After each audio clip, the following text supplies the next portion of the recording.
BC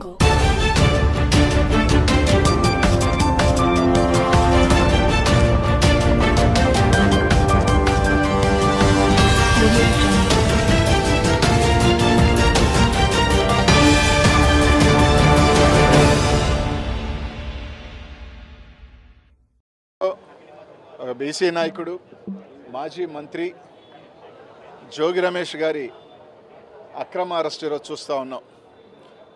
ఈ ప్రభుత్వం వచ్చిన తర్వాత ఏదైనా ఒక భారీ ఇన్సిడెంట్, ప్రభుత్వానికి నష్టం జరిగే ఒక ప్రక్రియ జరిగితే వెంటనే దాని దారి మరలించే కార్యక్రమం జరుగుతూ ఉంది.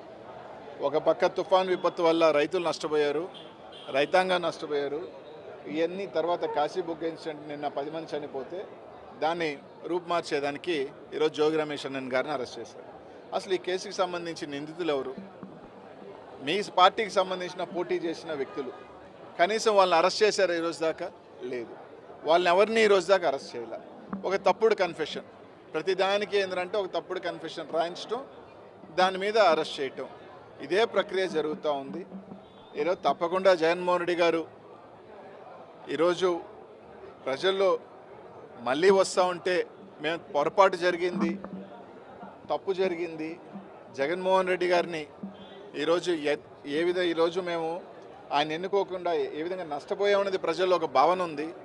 కూటమి ప్రభుత్వం చెప్పిన దొంగ హామీల వల్ల కావచ్చు, లేకపోతే దొంగ ప్రామిసుల వల్ల కావచ్చు, మోసపోయామని ఒక భయం ఉంది.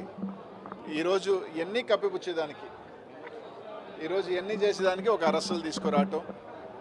ఈరోజు ఆయన జోగి రమేష్ గారు చెప్తా ఉన్నారు, మీరు సిబిఐ వేయండి, నా ప్రమేయం ఉంటే అరెస్ట్ చేయండి అని చెప్తున్నాడు. నిజంగా మీకు చిత్తశుద్ధి ఉంటే తప్పకుండా సిబిఐకి ఇవ్వండి.